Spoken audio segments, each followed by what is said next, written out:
First contact deception. The starship Athena glided silently through the inky void, its sleek hull barely visible against the backdrop of distant stars.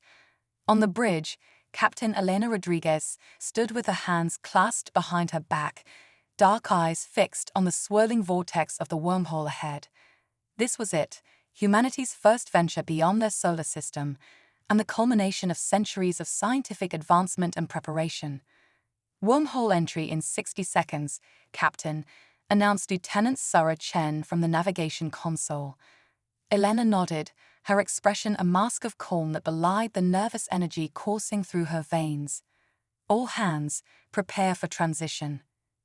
As the countdown reached 0, the Athena surged forward. For a moment, reality seemed to twist and bend around them. Elena's stomach lurched, and then suddenly they were through, emerging into an entirely new sector of the galaxy. Transition successful, Sarah reported, a note of awe in her voice. We've arrived at the coordinates provided by the Galactic Council. Before them loomed a massive space station, its architecture unlike anything humanity had ever seen. Sleek curves and crystalline structures melded seamlessly with technology far beyond Earth's current public capabilities.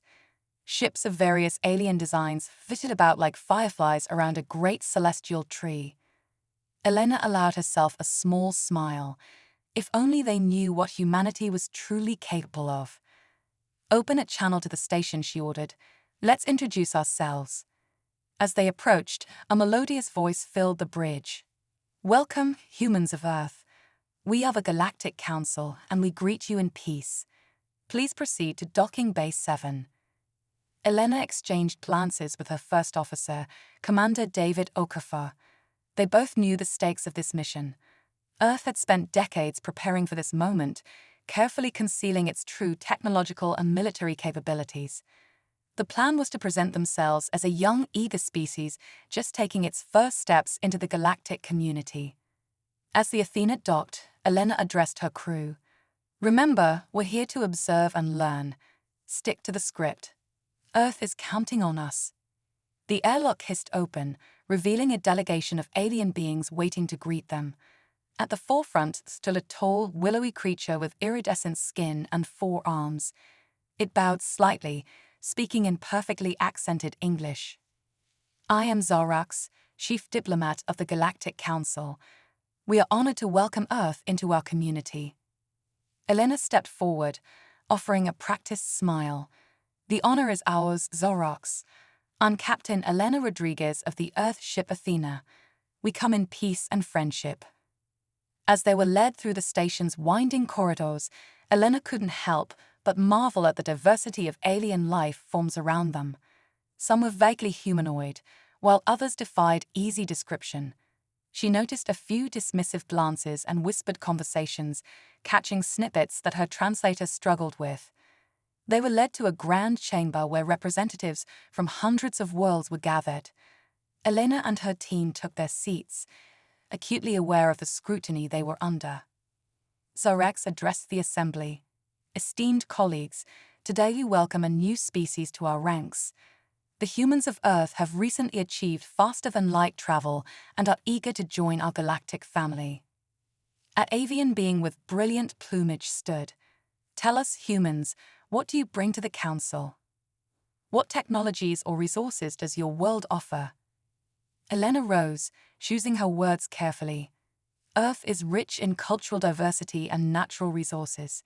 We have a long history of technological innovation and are eager to learn from and contribute to the galactic community. The avian being clucked dismissively. Yes, but what of your military capabilities? Surely a species as young as yours cannot hope to defend itself in these dangerous times. Elena felt a flash of anger but suppressed it. We have defensive capabilities appropriate for our level of development. Our focus has been on peaceful exploration. This elicited chuckles from several council members. Zorax held up a hand for silence. Now, let us not judge our new friends too harshly. They are here to learn after all. As the session continued, it became clear that the Council viewed Earth as little more than a curiosity, A primitive world to be studied and perhaps exploited.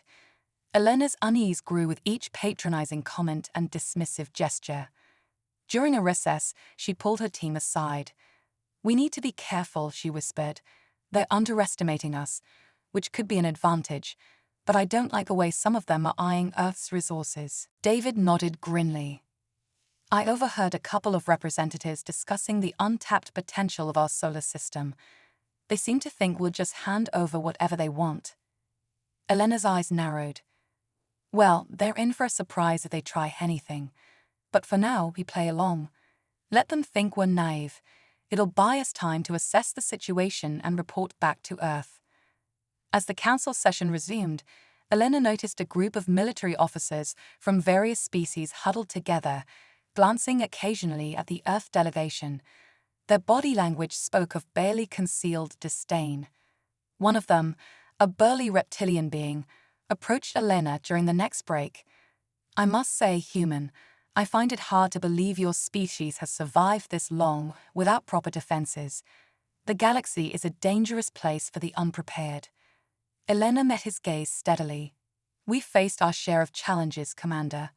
Humanity is more resilient than you might think." The alien laughed, a harsh grating sound. "Resilience is admirable, but it's no match for superior firepower. Perhaps your world would benefit from the protection of a more established species." The implied threat was clear.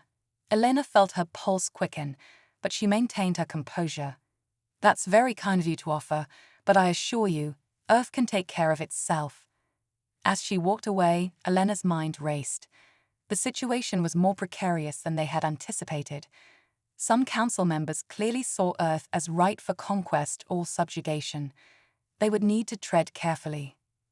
Over the next few days, the Earth delegation attended various meetings and tours, always maintaining their facade of wide-eyed wonder. Elena and her team gathered as much intelligence as they could, noting the power dynamics between different alien factions and the technologies on display. On the final day of their visit, Zorax approached Elena with what seemed like a generous offer. "Captain Rodriguez, the Council has decided to grant Earth-protected status. We will station a peacekeeping fleet in your system to ensure your safety as you develop." Elena's diplomatic training was put to the test as she fought to keep the alarm from her voice. "That's a very kind offer, Counselor, but I'm afraid I don't have the authority to accept such a proposal. I'll need to consult with my government." Zorax's expression tightened almost imperceptibly. Of course. But do impress upon your leaders the importance of accepting our protection. The galaxy can be quite unforgiving to those who stand alone." As the Athena prepared to depart, Elena gathered her team for a final briefing. "The situation is worse than we thought," she said gravely. "Some on the council see us as easy prey. Others want to protect us, which likely means controlling our resources. We need to report this to Earth immediately."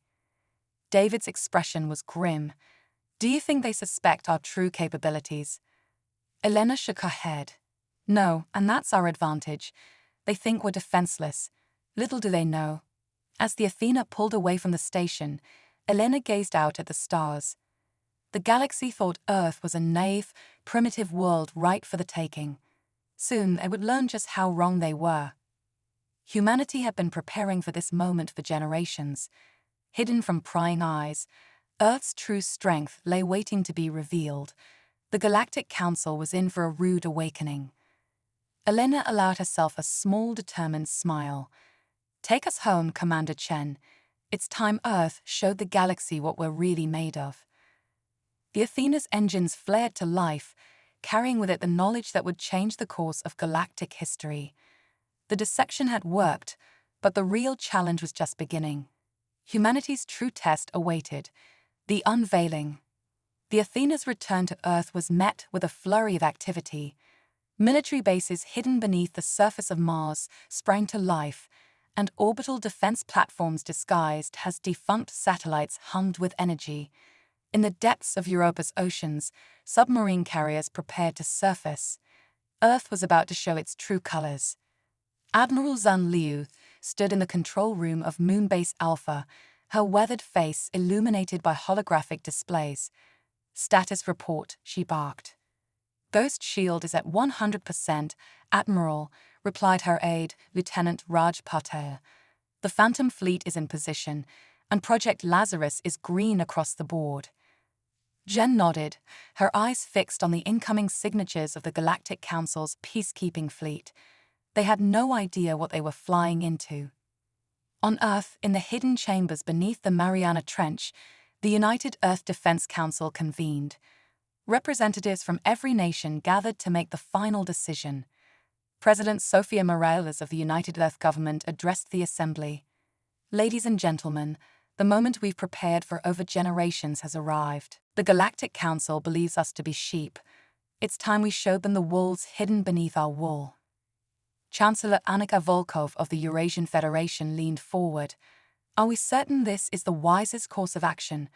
Once we reveal ourselves, there's no going back." Dr. Quain O.C., head of Earth's Xenotechnology Division, stood up. "Chancellor, our latest analysis of Council technology confirms our suspicions. While advanced, their development has been stagnant for millennia. Our quantum leap approach has put us centuries ahead in key areas." The room erupted in murmurs.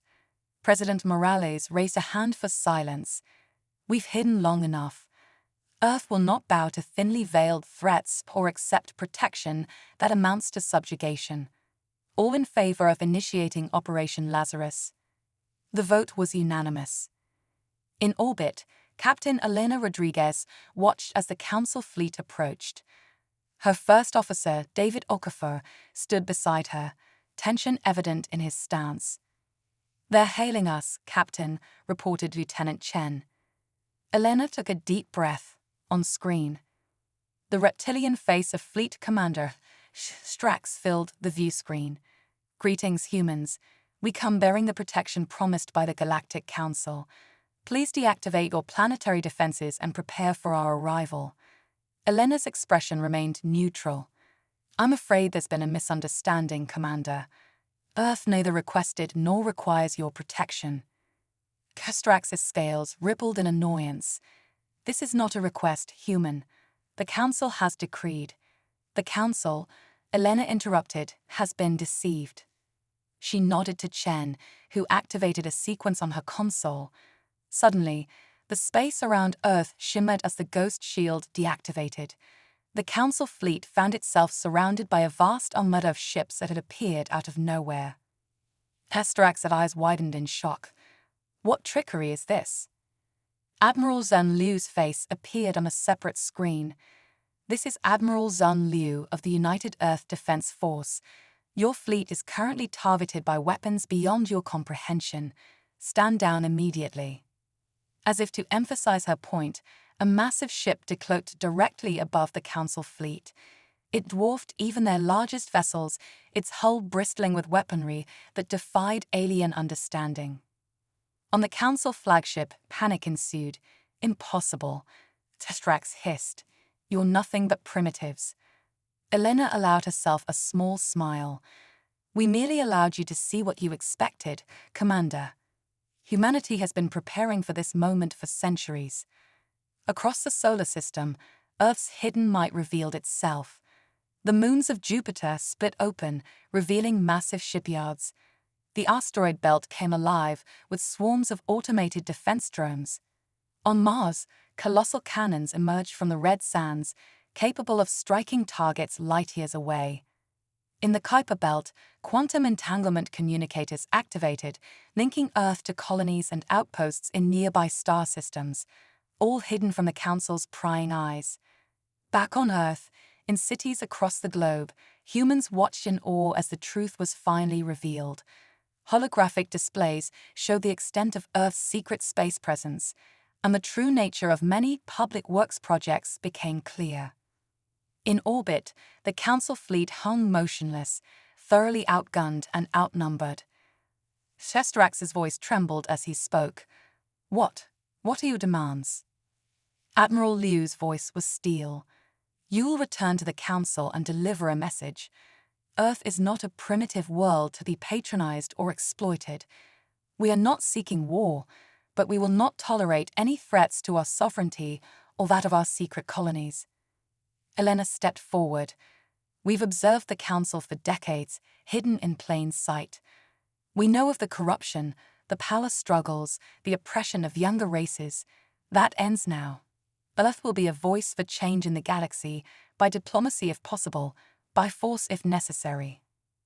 As the Council fleet hastily retreated, humanity celebrated.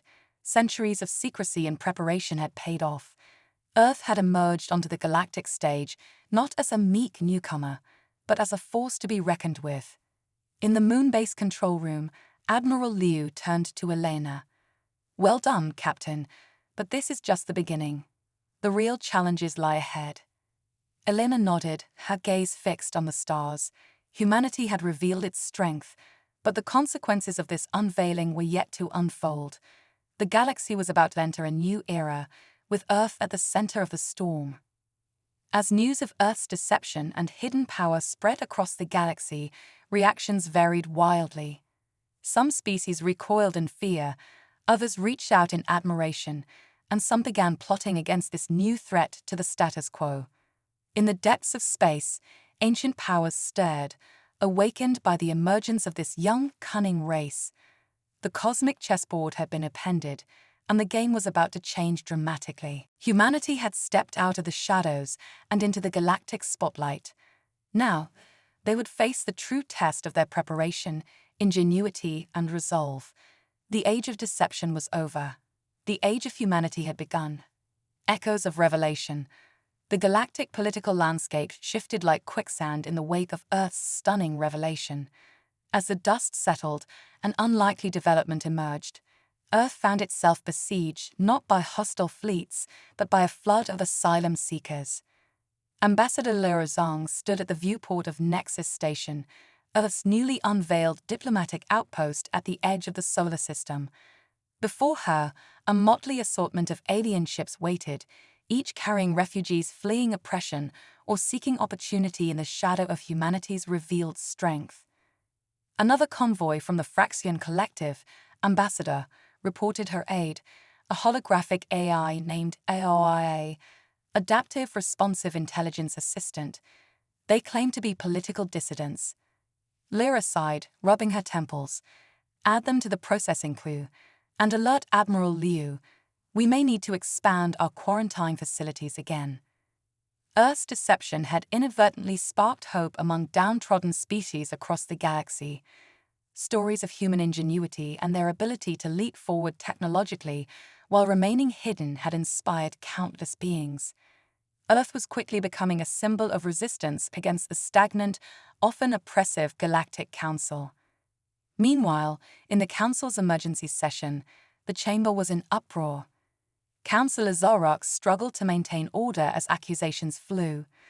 "The humans made fools of us all," bellowed Groknak, the Ursan representative, his fur bristling with anger. "We must crush them before they become an even greater threat." Zorex raised all four of her arms for silence. "And how do you propose we do that, Councillor? Did you miss the part where their technology surpasses our own?"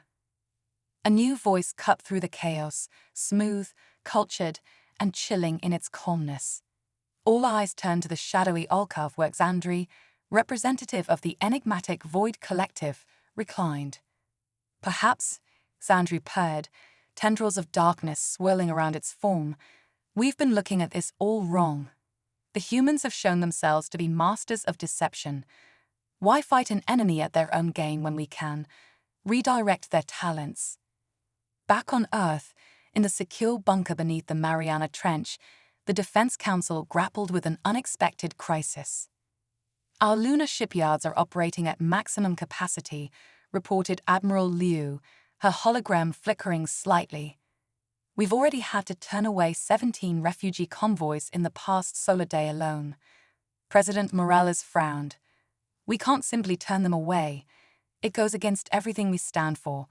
But we also can't risk overwhelming our resources or compromising our security." Dr. Osei cleared his throat. "There's another problem. Our deep space probes have detected unusual activity at the galactic core. It seems our emergence has stirred something, ancient. He brought up a holographic display showing a massive structure, easily the size of a solar system, stirring to life. Incomprehensible energy readings pulsed from its center. "We believe it's some kind of super-ancient alien megastructure," Osei continued, "and it's not the only one. Similar structures are activating across the galaxy. They seem to be reacting to our quantum entanglement communications network." The room fell silent as the implications sank in. Humanity's great leap forward had not only shocked the contemporary galactic community, but had also awakened slumbering giants from eons past. Suddenly, alarms blared. Lieutenant Patel's voice came through the speakers, panic evident in his tone. "Multiple unauthorized quantum jumps detected within the solar system. We're being invaded." As the Defense Council scrambled to respond, the situation in space rapidly deteriorated. Swarms of crystalline ships, unlike anything seen before, materialized throughout the solar system.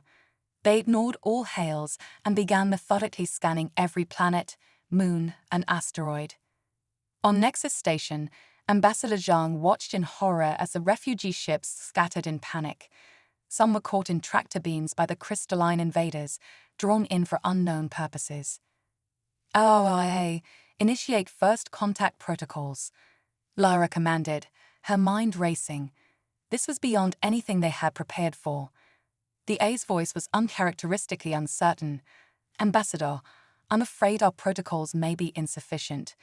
These entities, they don't match any known configurations of matter or energy. They may not even perceive reality as we do." As the crystalline ships approached Earth, humanity's vaunted defenses seemed to falter. Energy weapons passed harmlessly through their hulls, while the aliens' scanning beams penetrated even the most secure facilities with ease.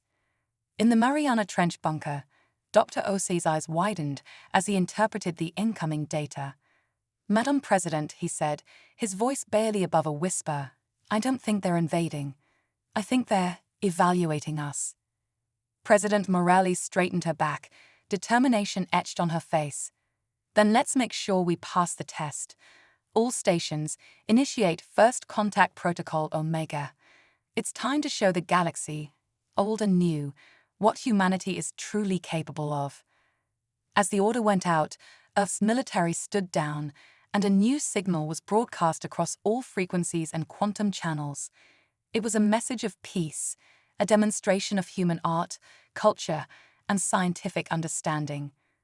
But it was also a subtle display of humanity's true capabilities, a complex, multi-layered communication that showcased both their technological prowess and their capacity for empathy and cooperation. The crystalline ships paused in their scanning. For a moment, the solar system held its breath. Then, slowly, the alien vessels began to reconfigure, taking on new shapes that seemed to mirror aspects of human architecture and design. A voice, if it could be called that, resonated not through space, but directly in the minds of every human. "Evaluation complete. Potential DTTTD. Uplifting process a nice TATD." As the message faded, the crystalline ships began to disintegrate, showering the solar system with motes of glittering dust. Where the dust settled, impossible technologies began to grow and evolve. Humanity had faced its first test on the galactic stage, but as the Defense Council would soon learn, it was only the beginning. The dust was a gift and a challenge. How humanity used it would determine not just their fate, but the fate of countless refugee species now under their protection, and perhaps the future of the galaxy itself. In the depths of space, Xandri of the Void Collective watched these developments with growing interest.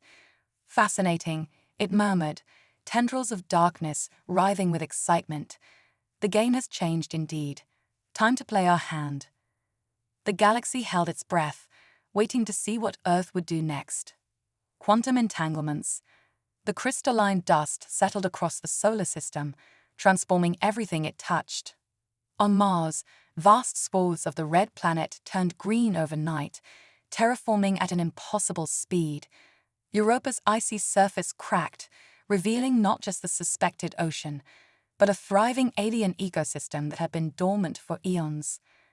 Dr. Yuki Tanaka, Earth's leading xenobiologist, stood on the newly formed Martian grasslands, her eyes wide with wonder and scientific curiosity. "It's not just terraforming," she breathed into her recorder.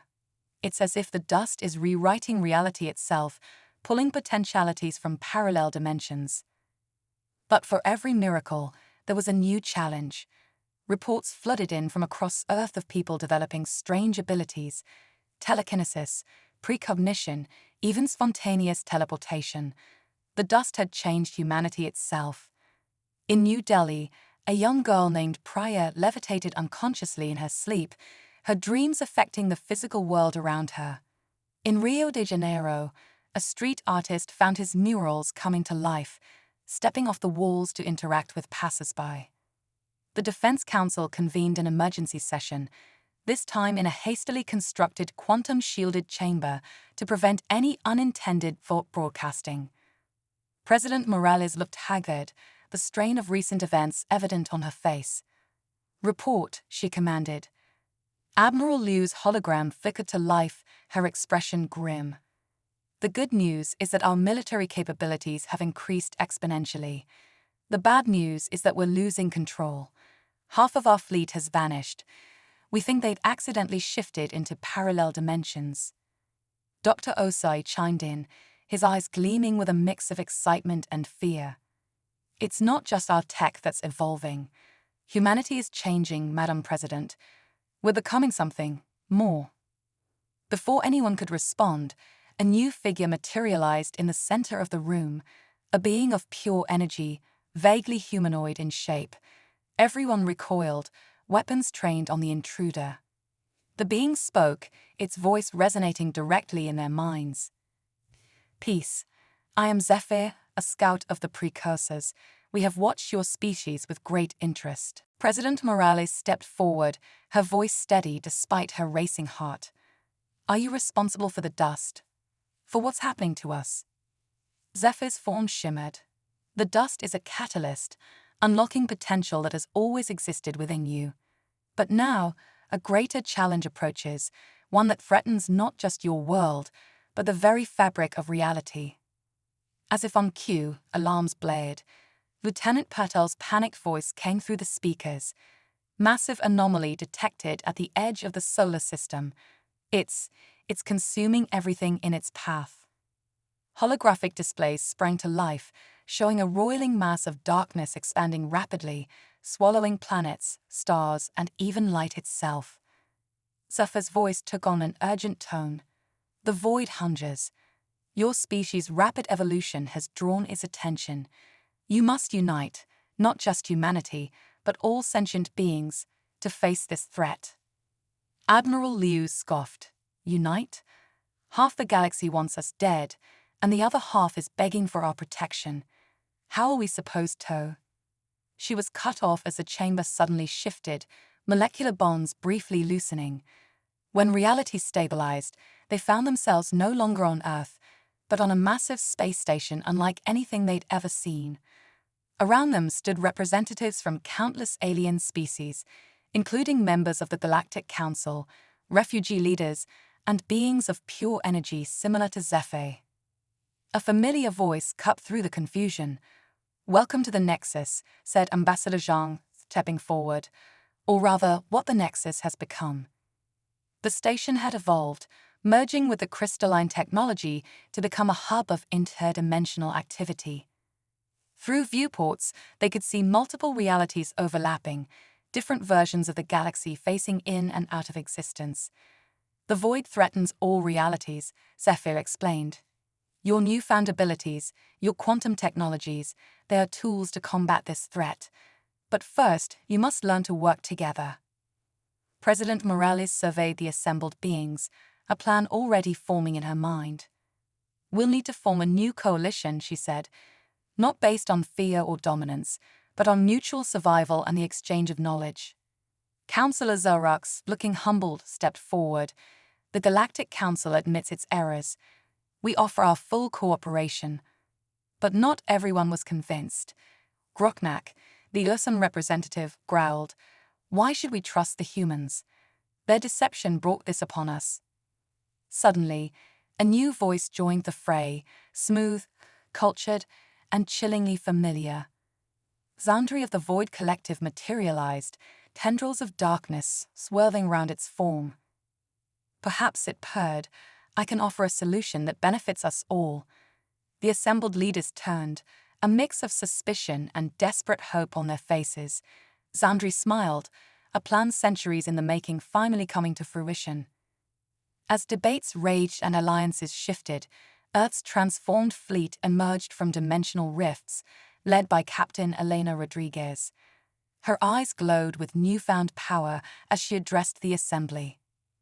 We've seen what's coming, she said, her voice resonating with otherworldly knowledge. The void is just the beginning. Reality itself is unraveling, and we're the only ones who can stop it. Dr. Osi's eyes widened as he correlated the data. It's not just about fighting the void, he realized aloud. We need to remake the fundamental laws of physics themselves. Zephyr nodded sullenly. Now you understand the true purpose of your evolution. You are to become the new architects of reality. As the implications sank in, the station shuddered. Through the viewports, they watched in horror as entire star systems winked out of existence, consumed by the encroaching void. President Morales squared her shoulders, facing the assembled species. We don't have time for mistrust or old grudges. Earth extends its hand in true partnership. Together, we'll rewrite the laws of the universe itself. Xandri's eyes gleamed with hidden knowledge. Oh, my dear, it whispered, unheard by the others, you have no idea how right you are. As the new coalition scrambled to pool their knowledge and resources, the void drew ever closer. The fate of not just the galaxy, but all possible realities, hung in the balance. And at the center of it all stood humanity, no longer hiding in the shadows, but thrust onto a cosmic stage they never imagined possible. The dust had changed everything. Now, it was up to them to ensure there was still a universe left to inhabit. The multiversal symphony. The Nexus station pulsed with energy, a nexus point not just for species, but for realities themselves. As the coalition of desperate allies worked feverishly to combat the encroaching void, a startling discovery shook their understanding of the crisis. Dr. Yuki Tanaka, her consciousness now expanded beyond normal human limits, stared at the multidimensional equations floating before her. It's not destruction, she whispered, her voice filled with awe. It's music. The assembled leaders turned to her, confusion evident on their varied faces and energy patterns. Yuki's eyes glowed with an inner light as she explained, the void isn't consuming reality. It's an instrument, part of a vast, cosmic orchestra. She waved her hand, and the station filled with an otherworldly symphony.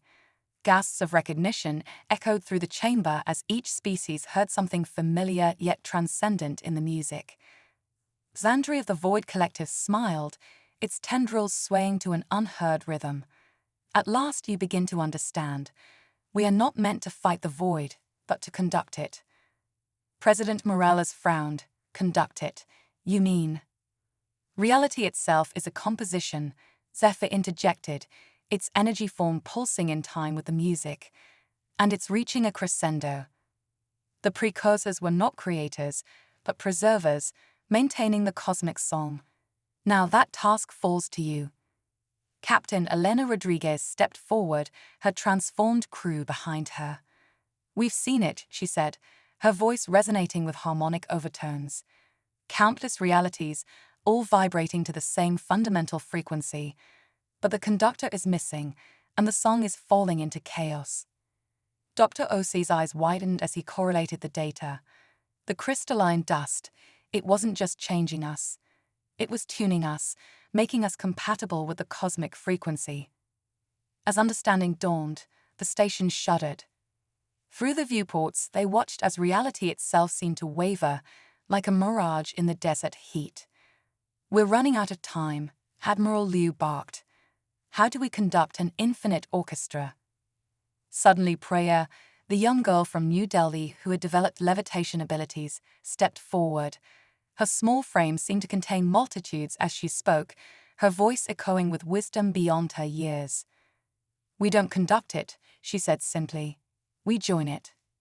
With that, Priya began to sing. It was a simple melody, a lullaby her grandmother had taught her. But as her voice rang out, something extraordinary happened. The chaotic energies swirling around the station began to harmonize, aligning with her song. One by one, others joined in. Groknek's growling bass, Zorux's multi-toned harmony, Xandri's subsonic rumble, each adding their unique voice to the growing chorus. President Morales looked to Dr. Tanaka, who nodded encouragingly. Taking a deep breath, the president began to hum, her voice blending seamlessly with the others. As the song grew, the viewports showed a breathtaking sight. The void, once perceived as a threat, began to move with purpose. It wove between realities, its darkness a stark contrast to the brilliant light of creation. Together, they formed a tapestry of indescribable beauty. Captain Rodriguez and her crew, their bodies now more energy than matter, flew their ships in complex patterns, each movement a brushstroke on the cosmic canvas. Admiral Liu coordinated the effort, her military precision finding new purpose in maintaining the universal rhythm. Dr. Osai laughed with joy as equations of unimaginable complexity solved themselves before his eyes, the mathematics of reality revealing themselves to be musical notation on a grand scale. But it was Dandri who truly surprised them all. As the symphony reached its peak, the being's form began to shift. The darkness peeled away, revealing a creature of pure, radiant light. "I am the first conductor," it announced, its voice ringing with the music of creation. "Lost eons ago, when the song began to fade, you have awakened not just yourselves, but the very memory of the cosmos." With fluid gestures, Xandru began to guide the cosmic orchestra. Planets danced in newfound orbits, galaxies spiraled in elegant formations, and the boundaries between dimensions became permeable, allowing harmonious exchange. The Nexus station itself transformed, becoming an interdimensional tuning fork that resonated with the frequency of all realities. Humanity and their alien allies found themselves not conquering the cosmos, but becoming one with it. As the new movement of the cosmic song stabilized, Zephyr addressed the assembled beings, its form now indistinguishable from the others. "This is not an end, but a beginning. You are no longer separate entities, but vital instruments in the grand composition of existence."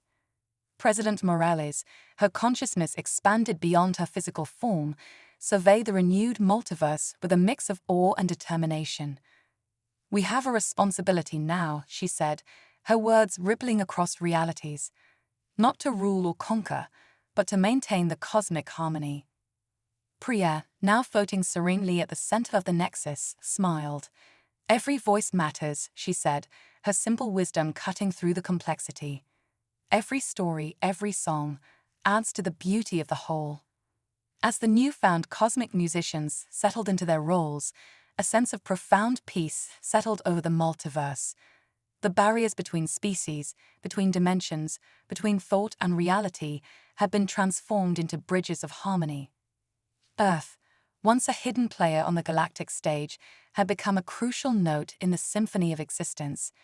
And as the cosmic song played on, they realized that their journey of discovery had only just begun. For in this new reality, every moment was a chance to explore, to create, and to add one's unique voice to the endless, ever-changing music of the multiverse. The paradox of harmony. As the cosmic symphony played on, a discordant note emerged from the depths of reality. It started as a subtle dissonance, barely perceptible amidst the grand harmony, but soon it grew impossible to ignore. Dr. Yuki Tanaka was the first to notice. Her expanded consciousness, now attuned to the music of the spheres, detected a pattern that shouldn't exist. "It's a countdown," she realized with growing horror. "The harmony is collapsing in on itself." The coalition of cosmic musicians gathered once more in the heart of the Nexus, which had become a sentient entity in its own right. President Morales, her form now a shimmering avatar of humanity's collective consciousness, addressed the assembly. "We've made a grave mistake," she said, her voice resonating across dimensions. "In our rush to create perfect harmony, we've eliminated the very thing that made the cosmic song beautiful: chaos." Xandri, the first conductor, nodded solemnly. "The multiverse requires both order and chaos to exist. We've tipped the balance too far." As if to emphasize the point, entire realities began to flicker and fade around them. The once vibrant cosmic tapestry was becoming a monotonous, uniform field of energy. Captain Elena Rodriguez, her consciousness spread across her interdimensional fleet, reported, "We're losing diversity at an alarming rate. Entire species, cultures, and histories are being erased as the multiverse homogenizes." Priya, the young girl whose simple song had once saved reality, now looked lost and afraid. "I don't hear the different voices anymore," she whispered. "It's all becoming one note." Dr. Osi's avatar flickered as he processed vast amounts of data. "It's entropy in reverse," he explained. "Instead of descending into chaos, we're ascending into perfect order. But the end result is the same: the death of all that exists." Zephyr, once a being of pure energy, now struggled to maintain its form. "We must introduce discord," it said, its voice fading. "But how can we create chaos from within perfect harmony?" As the coalition debated frantically, a new presence made itself known. It was not a being, not a voice, but an absence, a void within the void, and from this impossible silence came an idea. Admiral Liu, her military mind adapted to cosmic strategy, was the first to grasp it. "We need to desynchronize," she said, "not just our actions, but our very existence." Groknak, the Yosan representative who had once distrusted humanity, growled in agreement. "We must become the instrument and the dissonance." With newfound purpose, the cosmic musicians began to work against the harmony they had so carefully crafted. Captain Rodriguez and her fleet deliberately flew out of formation. Dr. Tanaka introduced mathematical errors into the equations of reality. Priya sang off-key, her childish voice cracking with effort. But it wasn't enough. The countdown continued, reality condensing towards a single, perfect point of order. In desperation, President Morales made an unprecedented decision. "We need to reintroduce the concept of the individual," she declared. "We must forget." The implications were staggering.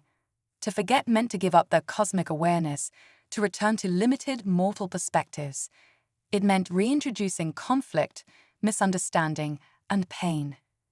Xandri, understanding dawning in its radiant form, nodded. "The ultimate chaos, the chaos of limited perception. Yes, this might work." And so, in a supreme act of cosmic sacrifice, the coalition began to abdicate their godlike awareness. One by one, they chose to forget, to become small again. As they did, cracks appeared in the perfect harmony. Discordant notes rang out across the multiverse.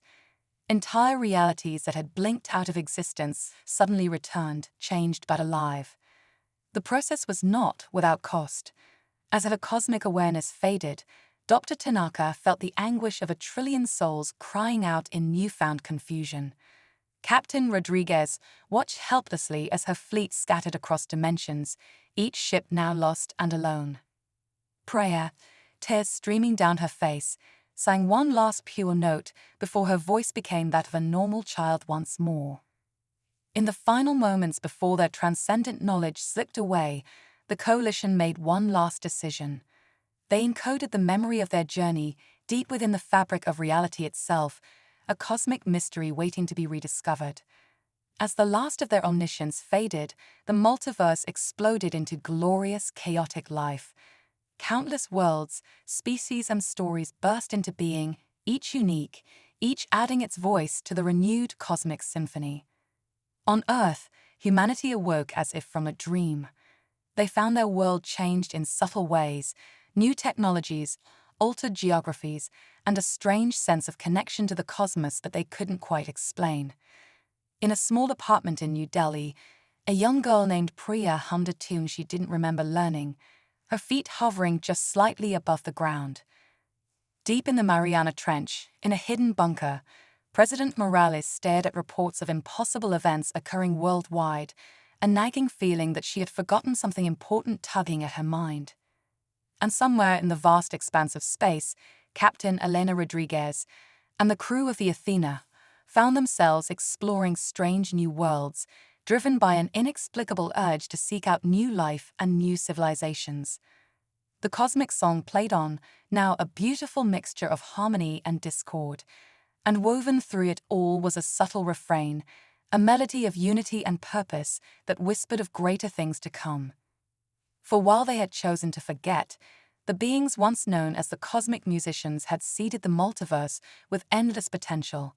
In every atom, every thought, every moment of beauty and struggle, lay the possibility of once again achieving that perfect harmony, not as a final state, but as part of the ever-changing, ever-growing symphony of existence. The game of creation and discovery had been reset, the players returned to the beginning. But this time, the board was infinite, the pieces innumerable, and the stakes nothing less than the joyous, chaotic harmony of all possible realities. And somewhere, in a space between spaces, Xandri smiled, watching the new movement of the cosmic song begin.